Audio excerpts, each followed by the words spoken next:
Bonjour, je m'appelle Éric Languet, je suis chorégraphe avant tout, danseur et pédagogue de danse contemporaine et de danse intégrante. Moi, ça fait un peu plus de 40 ans que je danse.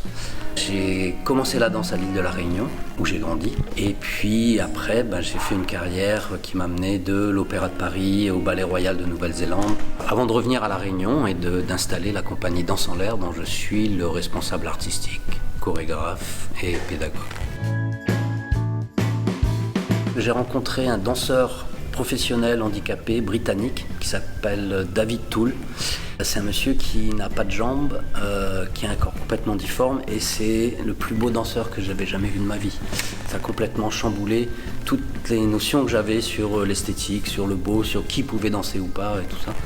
Et j'ai eu envie, en revenant dans ma compagnie, de le partager avec des gens et d'expérimenter une pédagogie qui permette à des gens de danser ensemble, peu importe leurs différences. Le concept de danse intégrante, c'est d'être persuadé que ce n'est pas le handicap qui définit la personne humaine, mais c'est plutôt son environnement humain et structurel qui va définir le taux de handicap de cette personne. Donc nous, c'est notre mission qu'on s'est donnée en danse intégrante, c'est de justement changer cet environnement. Là, la première chose, c'est de rendre accessible la danse à tout le monde.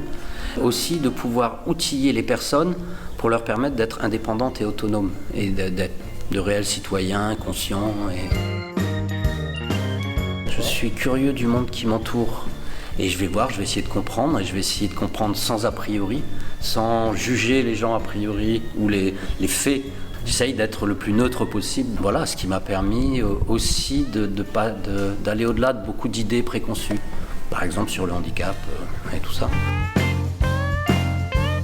Une beaucoup plus grande implication des personnes handicapées elles-mêmes dans leur prise en charge, dans toute la réflexion qui se porte sur le handicap, sur la citoyenneté et tout ça. Parce que beaucoup de choses se font sans elles, sans ces personnes-là. Et sans vouloir plagier Gandhi ou Mandela, qui disaient que tout ce que vous faites pour moi, mais sans moi, vous le faites contre moi. Et je pense qu'il y a beaucoup plus à ce niveau-là d'implication et de rechercher leur parole réellement.